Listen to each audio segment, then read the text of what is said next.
What's going on YouTube? This is Xavier Sports. We're gonna go ahead and get right into this Indianapolis Colts and the Jaguars. The game that happened yesterday. Man, what a game! The Jaguars win 30-10. A couple points off my prediction for the 28-13, but we still won convincingly, and it was just a really exciting day for the Jaguars. Um, I want to give a shouts out to Blake Bortles for playing so good. I know we were kind of criticizing him the past couple weeks, but you got to give him credit when credit is due, and he's showed up and played, and he played good the last time versus the Colts, so we kind of expected the same performance out of him. So it's really encouraging to see him playing well, especially when the running game didn't do all that good this time around. Like I said before in my other videos, this was Leonard Fournette's first go around against the Colts in his career, for the season because he missed the last game.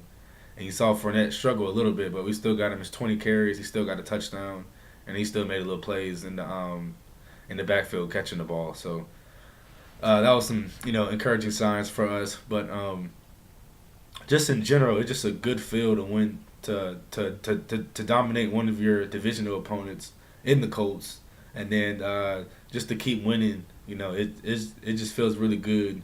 In where the direction this team is going, and man, you know I'm not too concerned about losing any either because it seems like every time we lose, we bounce back with a blowout win. So um, man, you got to be really excited the way this team responds, the way they respond from adversity inside the game.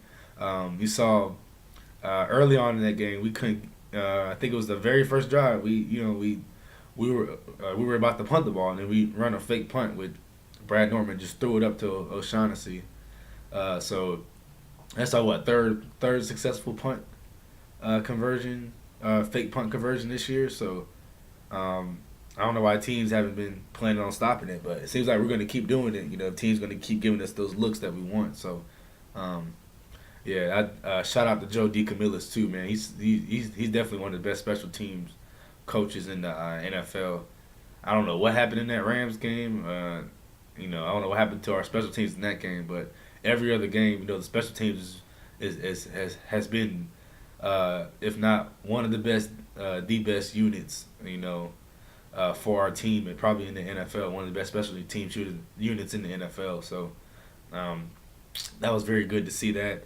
So the offense was going. Of course, the special teams was going. Uh, you asked about the defense. Well, of course, the defense was going. The defense played another spectacular game. No, they didn't have 10 sacks. I kind of felt like it would be like around 4 or 5 sacks that they would have. But they still, you could still see they made an impact on the Colts offense. Brissett was just running around for his life. It seemed like every time I look up, Brissett was limping off the field or limping this way. He was just he got hit pretty bad and was holding on to the ball a lot. So we were able to feast on him with the 4 sacks, and then we got 2 interceptions, one from Jalen Ramsey early on in the game, and then later on with Deshaun Gibson, where the crowd was really upset because they called I think it's when they called the roughing the passer penalty against us, which I don't even think it was even. I mean, if you was just see the play live, I guess watching it for the first time, it did look like a flag, but just going back and looking at how the game felt and going back and looking at that play, Brissett, it was kind of hard to get Brissett on the ground after first or even second contact. So, Yannick Ngakoue was just playing through the whistle and playing through the play, and then, he ended up getting burned for it, got the penalty for it.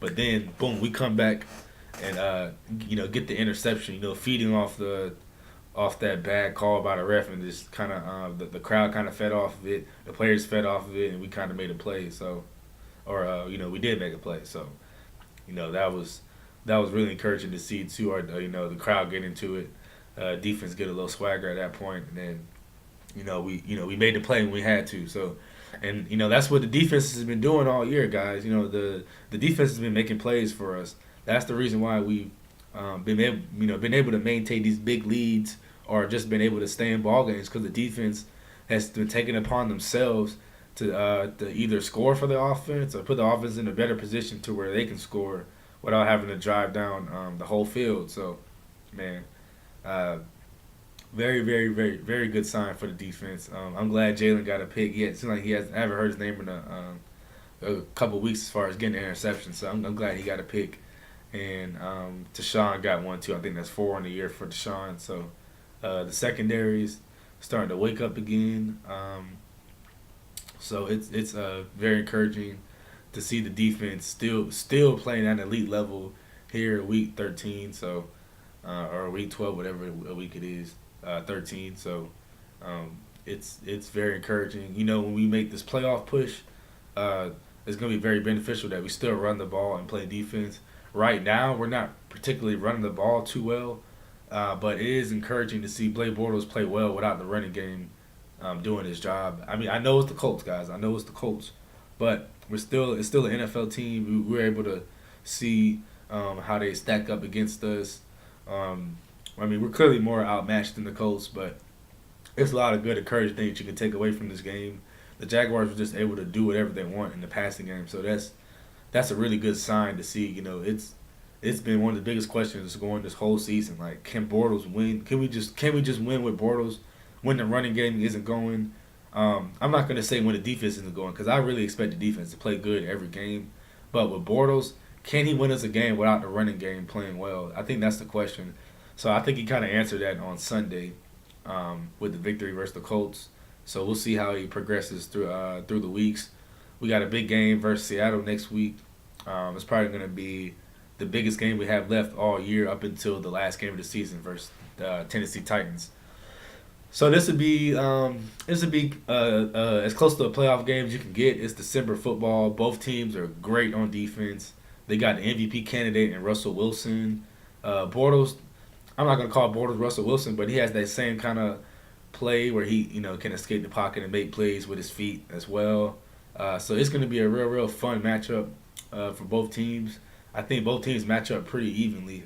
We might run the ball a little bit better than them, and of course our defense is top notch. So we're a little bit better defensive unit. But overall, the Seahawks are still a good team. They got the same record as us.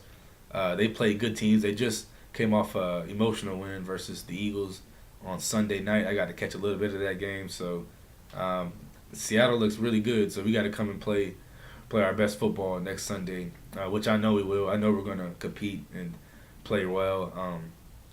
I'll make a video to that as well, the preview and the keys to victory and things we should do to win the game. I really can't wait to talk about that game. It's like I said, it's like the closest thing to a playoff game that we're gonna have here coming up soon. So it's gonna be a good measuring stick to see how good, just exactly how good this team can be at home versus a great Seattle team. Like I said, that just came off a victory versus the Eagles, versus one of the best teams in the NFL. So yeah, man, it's looking really good. This third quarter of the season, we went 3-1, so that was the main thing we was focused on. Is each quarter um, coming out above 500 in each quarter. So we've done that so far. So just heading into the last quarter of the season, it's apparent that we finish at least 2-2. If we were to lose, this would be the game that we should suffer the loss. It's Seattle. I don't want to lose to the 49ers. That one looked good. And then I wouldn't want to lose to Houston, obviously, because they're a divisional opponent. And then we got the Tennessee Titans the last game of the season. So I would like for us to win 3 of those games, preferably the last 3. So even if we do lose to Seattle, we don't suffer that loss versus the 49ers, Houston, and then Tennessee Titans. So either way it goes, obviously I would like to win all the games, all the rest of the games. But just being a realist about it. Seattle's a tough team, so I'm not gonna just expect us to win that game just like that. It's gonna be a tough battle. Well, actually, no. I will say I do expect us to win the game, but I don't expect us just to walk up there and take it from them like they're Baltimore, or something like that. So. Like how we did Baltimore early in the season. So it's not going to be like that. Seattle's a very good team. So we're going to have to play our butts off to win that game. But the last 3 games after that should be winnable. So there should be no reason why should go into the playoffs with at least some sort of a winning streak or some sort of riding a wave of winning. We don't want to back into the playoffs.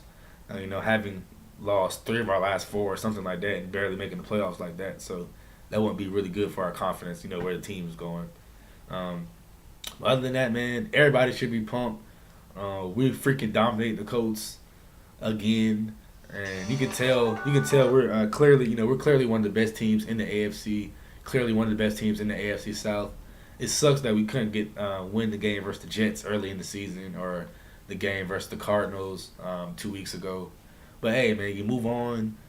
This is why we play football, to lose and win, and then we get better after every win and loss, and then we try to take it from there and see how far it can take us. So, still very excited about how the season's going. Like I said, I will put out a video for the Seattle game later on, probably in a couple of days or so. Um, as news starts to break and all that for the season, but or for the week. But one thing I did want to ask you guys: do you guys think Bortles can lead us to a playoff victory, or do you think we'll start to see a lot more of this Bortles going forward, or are you going to see the Bortles that we saw in previous weeks throwing interceptions? Even though we found ways to win some of those games, we still want like our quarterback to play like that. We want our quarterback playing like he did yesterday versus the Colts. So just kind of let me know what you guys think about that. Other than that, there's nothing really else I want to add, talk to today. Just kind of off topic to talk a little bit about college football. I don't know if you guys saw the top 4, but it was going to be Clemson, Georgia, or Clemson #1, Oklahoma #2, Georgia #3, Alabama #4. So that's going to be very exciting to see how that shakes up in the college football playoff. I don't know if you guys watch college or anything like that, but I did want to mention that. I'm just glad Ohio State didn't get in or anything like that, but it's gonna be interesting to see who wins the championship in college this year. So, I'm also keeping an eye out on that as well. So, this is like the best time of the year, December football. So I'm pumped. I'm ready to watch more football now, but it's only Monday, so I gotta wait till Monday night. Other than that, yeah, man, go Jags. I'll check in with you guys later. Make sure you like, subscribe to this video, things like that, and I'll talk to you guys later. Peace.